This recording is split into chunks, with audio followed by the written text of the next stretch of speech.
Professionally मुझसे पूछा कि देखो एक फिल्म मैं बना रहा हूँ, उसमें एक बच्चे का किरदार है, तुम करना चाहोगे या नहीं। मैं 5 साल का, मैं अपने खिलौनों के साथ खेल रहा हूँ। मैंने मना कर दिया, नहीं मुझे नहीं करना, मुझे क्रिकेट पसंद है।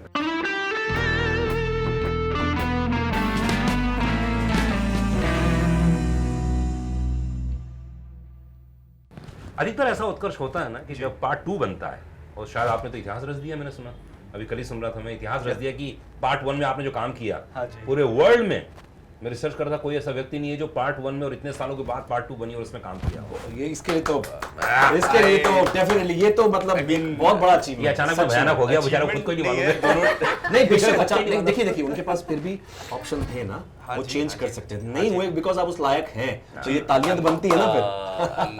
Glad, but I would say कि दोनों टाइम बहुत कोइंसिडेंटल हुआ, क्योंकि गदर 1 की जहाँ तक बात है, उस टाइम बच्चा नहीं मिल रहा था जीते के किरदार के लिए। अच्छा। एंड अमीशा जी आया करती थी घर पे, थोड़ा बहुत खेलती थी, उनके कॉस्ट्यूम ट्रायल या डायलॉग रिहर्सल्स वगैरह होती थी, तो 4-5 साल का था, खेलती थी, तो उन्होंने ही सजेस्ट किया, और हमारे एक ईपी हैं, उन्होंने सजेस्ट किया कि आप अपनी बच्चे को ले लीजिए, फिल्म में बहुत स्टंट भी है, बहुत रात शूटिंग भी है, कोई भी पेरेंट अलाउ ही नहीं करेगा अगर बच्चा मिल भी गया करेक्ट। तो माँ का रिएक्शन था? माँ का रिएक्शन ऑब्वियसली नो था। अच्छा। क्योंकि पढ़ाई में बच्चे को फोकस करना तो चाहिए। बस उसके बाद माँ और बाप के बीच में लड़ाई हुई? नहीं, पिताजी भी उसी साइड पे थे, पापा भी उसी साइड थे कि पढ़ने नहीं बच्चा है। पर फिर भी उन्होंने, वो हैं डायरेक्टर, तो उन्होंने स्वार्थी होते हैं, डायरेक्टर बहुत स्वार्थी होता है। बहुत प्रोफेशनली मुझसे पूछा कि देखो एक फिल्म मैं बना रहा हूँ, उसमें एक बच्चे का किरदार है, तुम करना चाहोगे या नहीं। मैं 5 साल का, मैं अपने खिलौनों के साथ खेल रहा हूँ। मैंने मना कर दिया, नहीं मुझे नहीं करना, मुझे क्रिकेट पसंद है। तो फिर पापा अभी ज़्यादा कुछ पुश नहीं किया उन्होंने, पर मैंने उनके चेहरे पे एक एक्सप्रेशन देखा जो एक वरी था, एक फादर की वरी थी कि अब मैं क्या करूँगा आगे, कैसे होगा, क्या नहीं होगा, सीक्वेंसेस क्योंकि इतने डिफ़िकल्ट थे।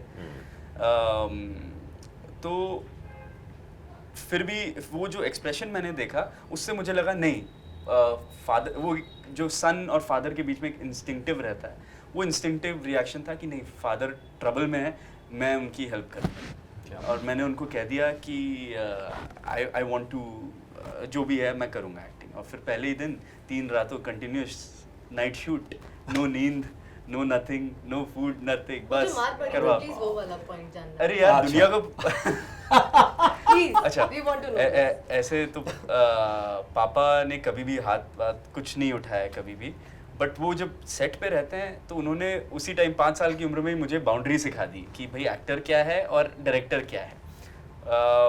तो वही जैसे 3 रातें विदाउट एनी स्लीप एक्टिंग कर रहे हैं, सामने अमरीश पुरी जी अपने डायलॉग बोल रहे हैं, एंड पीछे सनी सर अपने डायलॉग बोल रहे हैं, अमीशा जी बीच में है, और मैं उन सब के सामने खड़ा हूँ, और मेरी पलकें ऐसे झपक रही हैं। रात के 3-4 बजे का वक्त है, एंड ऐसे जैसे नींद आ गई, एंड चटाक करके एक थप्पड़ पड़ा। हाँ, दिन में एक्चुअली तारे होंगे या नहीं, पर मुझे दिख गए। एंड फिर पापा थे सामने, उन्होंने बोला देखो सब मेहनत कर रहे हैं ना, तुम्हें भी करना होगा, ओके। एंड तो मैं एकदम जग गया, एंड फिर वो एक्चुअली वो चीज़ ने मुझे सिखा दिया कि एक्टिंग में कितनी मेहनत, कितना डेडिकेशन लगता है। उस टाइम पे तो कोई VFX वगैरह भी नहीं था, आपके पास लिमिटेड टाइम था, आपको करना ही होगा। और फिर मैं ऐसा सीख गया कि उसके बाद तो कभी थप्पड़ नहीं खाया। क्या बात। पर मम्मी क्या रिएक्शन था कि बच्चे को मार दिया? नहीं, मम्मी सेट पे नहीं थी। पर जब मालूम पड़ा तब क्या हुआ?